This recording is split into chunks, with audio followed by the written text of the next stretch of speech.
Major ডালিম বলছি। অদ্য সকাল হতে খন্দকার মুশতাক আহমদের বলিষ্ঠ নেতৃত্বে সামরিক বাহিনী ক্ষমতা দখল করিয়াছে। শেখ মুজিব ও তার খুনি দুর্নীতিবাজ সরকারকে উৎখাত করা হইয়াছে। এখন হতে সারা দেশে সামরিক আইন জারি করা হলো। আপনারা সবাই আমাদের সাথে সহযোগিতা করুন। আপনারা নিশ্চিন্ত থাকুন, কোনো অসুবিধা আপনাদের হইবে না। বাংলাদেশ জিন্দাবাদ। 1975-এর 15ই আগস্ট ইথারে ভাইসে আসা এই বজ্র নির্ঘোষ শুনছিল দেশবাসী। প্রবল প্রতাপশালী শেখ মুজিবের শাসনের অবসান হয়েছে, সারা দেশে কারফিউ জারি হয়েছে। কিন্তু কি অবাক ব্যাপার, কারফিউ ভেঙে দলে দলে উৎফুল্ল জনতা নেমে আসছে রাস্তায়। চারিদিকে মুক্তির আনন্দ, এক বর্বর স্বৈরাচারের পতন হয়েছে। তারপর সন্ধ্যাবেলা খন্দকার মোস্তাকের পাশে কোমরে রিভলভার গুজে যেই অফিসার শপথ নেওয়াতে যাচ্ছেন তিনিই ছিলেন মেজর ডালিম। মেজর ডালিম রাতারাতি হয়ে উঠছিলেন নায়ক, সাহসের প্রতিমূর্তি। তারপরে 75-এর সব বীরকে পাঠানো হলো নির্বাসনে। সে আর এক আলাপ আর একদিন করব। এরপর তিনি শুধু নামই ছিলেন ইতিহাসে।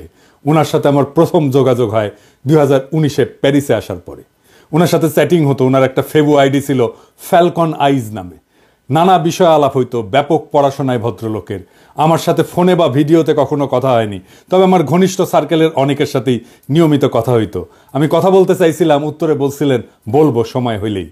আমার স্বাধীনতা উত্তর বাংলাদেশ বইটা প্রকাশিত হইলে পড়তে চাইছিলেন, আমি পাঠাইছিলাম সুইডেনে ওনার এক শিষ্যের কাছে। উনি বই পাইয়া বই হাতে ছবি পাঠাইছিলেন, এটা নিশ্চিত করতে যে ওনার কাছে পৌঁছাইছে। আমি আমার সার্কেলে ওনারে বড় ভাই বলে ডাকতাম। জিজ্ঞেস করতাম, বড় ভাই কেমন আছেন, কি বলেন। কোনো রাজনৈতিক পরিস্থিতিতে জানতে চাইতাম বড় ভাইয়ের রিডিং কি। একটা সময় খেয়াল করলাম উনি ভুলে যাইতেছেন জিনিসপত্র, ডাক্তারি ভাষায় যাকে বলে কগনিটিভ ডিজিজ। তখন থেকে ওনাকে বলতে শুরু করলাম বুড়া। তো জিজ্ঞাইতাম বুড়াটার খবর কি। যাই হোক, উনি নাকি বলছেন যে ওনার বয়স 75 বছর, আসলে ওনার বয়স 78 বছর। ওনার জন্ম 1946 সালে উইকিপিডিয়ার তথ্য অনুসারে। 64 সালে বিমান বাহিনীতে যোগ দেন, ঠিক 18 বছর বয়সে। বুড়া বয়সে 3 বছর কম হয়ে বলছে আর কি, আমার অনুমান ভুলে বলছে। এপিসোডের স্ক্রিপ্ট লিখতে লিখতে ওনার ছবিটা খুঁজতেছিলাম, যে ছবিটা দেখাইলাম আমার বই হাতে, ছবিটা পাইতেছিলাম না। তো সুইডেনের বাইরে ফোন দিলাম, তো উনিও খুঁজতেছেন। এর মধ্যে বুড়া ফোন দিছে ওই সুইডেনের বাইরে।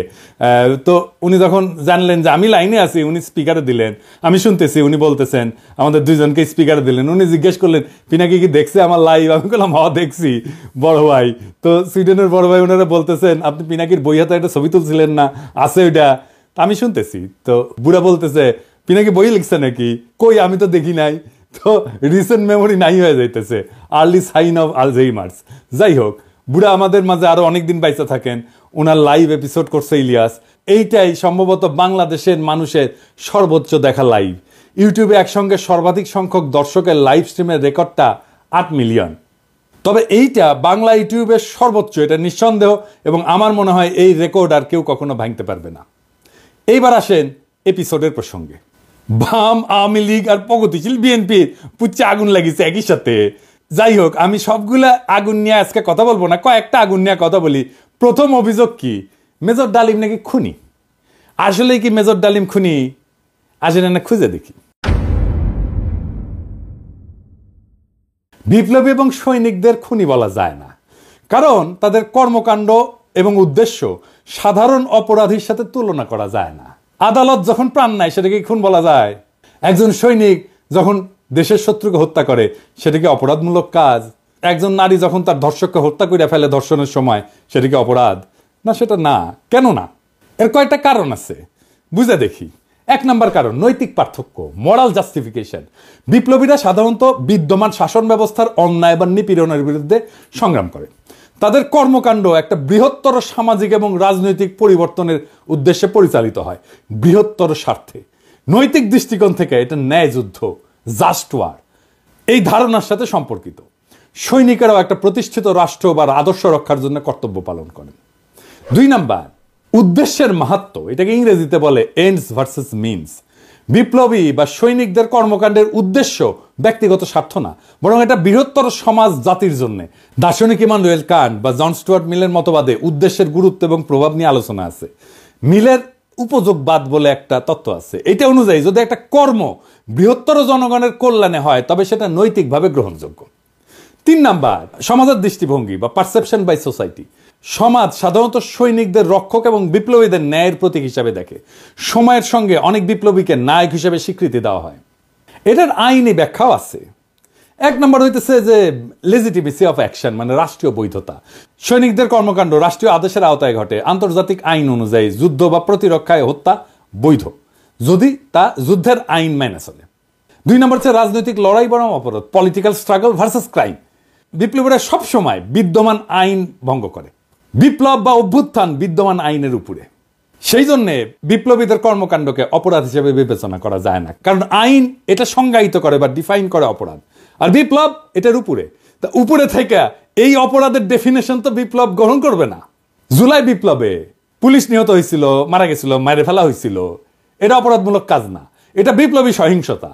এই জন্যই এই হত্যার বিচার করা যাবে না, কারণ বিপ্লব অভ্যুত্থান আদালত বা আইনের চাইতে বড়। যদি পুলিশ হত্যার বিচার হয় তাহলে ধরে নেবেন বিপ্লব পরাজিত।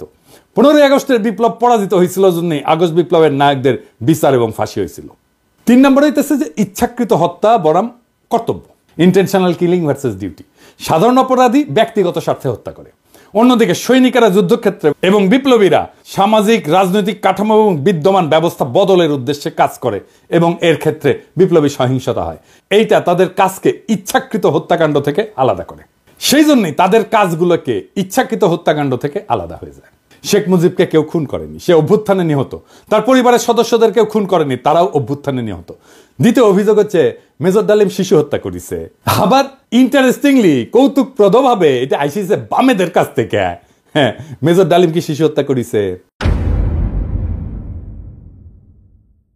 মেজর ডালিম 32 নাম্বার আক্রমণ করে নাই, তারে দায়িত্ব দিতে চাইছিল, সে নেয় নাই। কারণ মুজিব পরিবারের সাথে তার একটা ব্যক্তিগত পারিবারিক সম্পর্ক ছিল। সে গেছিল মুজিবের ভগ্নিপতি আব্দুর রব শেরনিয়াবাতের বাসায়। সেখানে তার 14 বছরের বয়সী মেয়ে বেবি, 12 বছরের বয়সী ছেলে আরিফ এবং 4 বছর বয়সের নাতি সুকান্ত আব্দুল্লাহ, যেটা আবুল হাসনাত আব্দুল্লাহর ছেলে, ও মারা যায়। আবুল হাসনাত আব্দুল্লাহ হারামজাদাটা পানির ট্যাঙ্কে লুকেছিল, বেঁচে যায়। কিন্তু কথা হইতেছে বাড়ির নারী আর শিশুদের বন্দুকের মুখে ফেলায় পানির ট্যাঙ্কে লুকেছিল কেন হারামজাদাটা? ওইটা জয় বাংলা হইলে তো আরো সুবিধা হইলনি। যাই হোক, এবার আসেন দেখি মহান বিপ্লবের সময় শিশুদেরকে হত্যা করা হয়েছিল যতগুলো বিপ্লব হয়েছে ইতিহাসে, যেগুলো নাম জানি আমরা, যেগুলো নিয়ে কাইত হয়ে পড়ে যায় বিপ্লবীরা। আসেন সেটা দেখি। ফরাসি বিপ্লবের সময় লুই শার্লস, যাকে লুই সপ্তদশ বলা হয়, মানে রাজা ষোড়শ লুই এবং মেরি আতরনাথের ছোট ছেলে, বন্দী অবস্থায় খাইতে না দিয়ে কারাগারে রেখা মৃত্যুর দিকে ঠেলে দেওয়া হয়। যখন তার মৃতদেহ বের করা হচ্ছিল তার শরীরে কোনো মাংস ছিল না, কঙ্কালের উপরে চামড়া। বিপ্লবীরা হত্যা করবে না, কারণ তাদের পবিত্রতা নষ্ট হবে, কিন্তু খাইতে না দিয়া দিনের পর দিন কষ্ট দিয়া মেরে ফেলা যাবে। তো ফরাসি বিপ্লব নিয়ে আধিখ্যাত তো করে সবাই, আবার রুশ বিপ্লব নিয়ে তো বামেরা কাইত হয়ে পড়ে যায় না? যে বামেরা কবে তাদেরকে কইবেন এটা, যে রাশিয়ার জার দ্বিতীয় নিকোলাস এবং তার পরিবারের সদস্যদের বন্দি করে কমিউনিস্টরা। জার কিন্তু তখন ক্ষমতায় না, জারের ক্ষমতা অনেক আগেই চলে গেছে। কমিউনিস্টরা কিন্তু জারের কাছ থেকে ক্ষমতা নেয়নি। কমিউনিস্টরা কেরেনস্কি সরকারকে উৎখাত করে ক্ষমতা নিয়েছে, মানে লেনিন।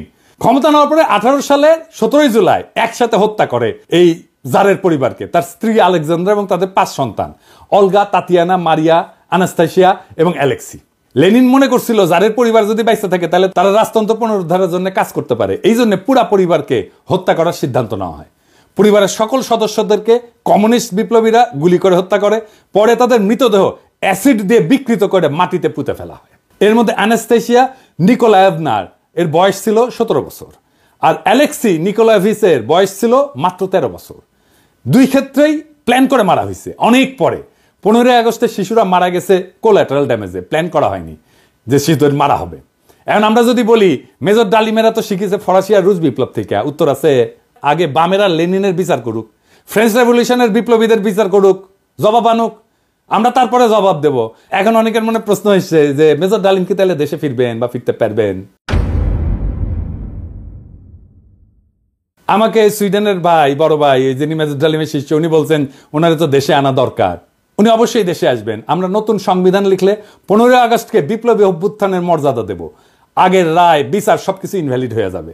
তিনি তখনই বীরের বেশে দেশে ফিরবেন। 24-এর বিপ্লব যারা নির্মাণ করছে তাদের অনেকেরই আইডল ছিলেন মেজর ডালিম, অন্তত আমার তো ছিলেনই। ওনার নাম আমরা আকাশে লিখে রাখবো, ঈসা খান তিতুমির, হাজী শরীয়তুল্লাহর সাথে। বাংলাদেশে যতবার জালেম আসবে ততবার মেজর ডালিমেরা জন্মাবে। কখনো তাদের নাম হবে আবু সাইদ, কখনো তাদের নাম হবে মীর মুগ্ধ, কখনো তাদের নাম হবে ওয়াসিম, আনাস। আমরা এক একটা তারার নাম দেব এই বীরদের নামে। 24-এর বিপ্লব একটা প্রকৃত বিপ্লব হয়ে উঠবে যদি আমরা নতুন সংবিধান লিখে মেজর ডালিমকে দেশে ফিরে আনতে পারি। সেই দিন হবে বিপ্লবের প্রকৃত বিজয়। ইনকিলাব জিন্দাবাদ।